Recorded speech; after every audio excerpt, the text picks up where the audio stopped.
എല്ലാവർക്കും നമസ്കാരം. Fire station office notification വരാൻ വേണ്ടി പോവാണ്. അതുമായിട്ട് ബന്ധപ്പെട്ട് കുറച്ച് ഡൗട്ടുകൾ കാണും. കഴിഞ്ഞ നോട്ടിഫിക്കേഷൻ എങ്ങനെയായിരുന്നു, എത്ര പേർ മെയിൻ ലിസ്റ്റ് ഉണ്ടായിരുന്നു, എത്രയായിരുന്നു കട്ട് ഓഫ് മാർക്ക്, ഒന്നാം റാങ്ക് കിട്ടിയ മാർക്ക് എത്രയായിരുന്നു, അതൊക്കെ അറിയാൻ ആഗ്രഹം കാണും. അതുമായി ബന്ധപ്പെട്ട വീഡിയോ ആണിത്. ഈ പോസ്റ്റിലേക്ക് നിങ്ങൾ സീരിയസ് ആയിട്ട് പഠിക്കുകയാണ് എങ്കിൽ ഈ വീഡിയോ ഫുള്ളായിട്ട് കാണണം. മാസ്റ്റർ കെ അക്കാഡമി ഓൾറെഡി ഇതിൻ്റെ ബാച്ച് ആരംഭിച്ചു. രണ്ടാമത്തെ ബാച്ച് ആരംഭിക്കാൻ പോകുന്നത് ഈ മാസം 15-ാം തീയതിയാണ്. ഓക്കെ, നമുക്ക് നേരെ പഴയ നോട്ടിഫിക്കേഷനിലേക്ക് പോകാം. 2020 പഴയ നോട്ടിഫിക്കേഷൻ വന്നത്. 93/2020. Department fire and rescue service ആണ്. പോസ്റ്റിന്റെ പേരെന്താണ്? Station officer trainee. പഴയ ശമ്പളമാണ്, അതുകൊണ്ട് ഞാൻ പറയുന്നില്ല. ഓക്കെ, ഡയറക്ട് റിക്രൂട്ട്മെന്റ് ആണ്. എന്താണ് ഏജ് ലിമിറ്റ് പറഞ്ഞിരിക്കുന്നത്? 20 മുതൽ 31. ഇവിടെ ഡൗട്ട് ഉണ്ട്. പുതിയ നോട്ടിഫിക്കേഷൻ വന്നാലേ ക്ലാരിറ്റി കിട്ടത്തുള്ളൂ. ചിലപ്പോൾ ഏജ് കുറച്ചുകൂടെ മാറാൻ സാധ്യതയുണ്ട്. ഓക്കെ, നമുക്കത് പുതിയ നോട്ടിഫിക്കേഷൻ കൺഫേം ചെയ്യാം. ഇനി എല്ലാവർക്കും അറിയുന്ന ക്വാളിഫിക്കേഷൻ ആണ്. എന്ത് ക്വാളിഫിക്കേഷൻ അപ്ലൈ ചെയ്യാൻ പറ്റും? ഞാൻ വായിക്കാം. എസെൻഷ്യൽ, ഏറ്റവും അനിവാര്യം വേണ്ടത് graduation in science from raccoon university, preferable in chemistry. അതായത് കെമിസ്ട്രി പഠിച്ചിട്ടുള്ള ഒരു ഡിഗ്രി വേണം, ഗ്രാജുവേഷൻ വേണം. സബായിട്ടെങ്കിലും, മെയിൻ സബ്ജക്റ്റ് പറയുന്നില്ല, സബായിട്ടെങ്കിലും അവർ എന്ത് പഠിച്ചിരിക്കണം? കെമിസ്ട്രി. അതാണ് എസെൻഷ്യൽ ക്വാളിഫിക്കേഷൻ. അത് മാത്രമേ ഞാൻ പറയുന്നുള്ളൂ.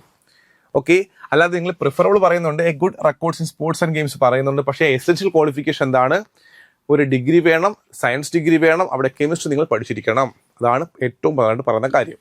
ഇനി നമുക്ക് നോക്കാം, കഴിഞ്ഞ തവണത്തെ ഏറ്റവും ടോപ്പ് മാർക്ക് എത്രയായിരുന്നു, എത്രയായിരുന്നു കട്ട് ഓഫ് മാർക്ക്, എത്ര ഒരു മെയിൻ ലിസ്റ്റ് ഉണ്ടായിരുന്നു നോക്കാം. ഓക്കെ, നമുക്ക് നോക്കാം. കഴിഞ്ഞ തവണത്തെ ഒന്നാം റാങ്ക് എന്ന് പറയുന്ന 53 മാർക്കാണ് വാങ്ങിച്ചത്. ഇന്റർവ്യൂള്ള പോസ്റ്റാണ് മനസ്സിലാക്കുക.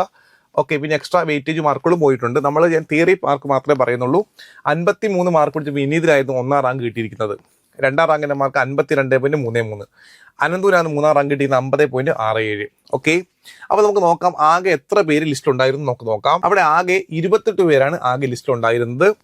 കട്ട് ഓഫ് മാർക്ക് 36.67 മാർക്കാണ്. അപ്പൊ നിങ്ങൾ മനസ്സിലാക്കുക, ഒരു വലിയ ലിസ്റ്റ് ഒന്നും വരത്തില്ല. ആകെ കഴിഞ്ഞ തവണ 28 പേരാണ്. ഈ തവണ ചിലപ്പോൾ 10, 15, 20 ആയിരിക്കും വരുന്നത്. പക്ഷെ നിങ്ങൾ ചെയ്യേണ്ടത് നന്നായിട്ട് പഠിക്കുക. ആ ഒന്നാം റാങ്ക് കിട്ടിയ മാർക്ക് ഒന്നുകൂടെ പറയുന്നു. ഒന്നാം റാങ്ക് കിട്ടിയ മാർക്ക് 53.00 ആണ്. നിങ്ങൾ ചിന്തിച്ച് നോക്കി, നിങ്ങൾ നന്നായിട്ട് ഹാർഡ് വർക്ക് ചെയ്യുന്നു, നന്നായിട്ട് പഠിക്കുന്നു, പഠിച്ചൊരു 60 മണ്ടയ്ക്ക് മാർക്ക് വാങ്ങിക്കുന്നു, ഫിസിക്കലി പാസ്സാകുന്നു, ഉറപ്പായിട്ട് നിങ്ങൾക്ക് ഒന്നാം റാങ്ക് കിട്ടും, ജോലിയും കിട്ടും. വേക്കൻസി ഉണ്ട്, അതുകൊണ്ട് തന്നെയാണ് നോട്ടിഫിക്കേഷൻ വന്നത്. ഉറപ്പായിട്ടും പറഞ്ഞിട്ട് നിങ്ങൾ പഠിച്ചാൽ ഉറപ്പായിട്ട് ജോലി കിട്ടും. ഒരു അനുഭവം ഞാൻ കൂടെ പറഞ്ഞ് അവസാനിപ്പിക്കാം. ഈ എക്സാം ഞാനും എഴുതിയിരുന്നു.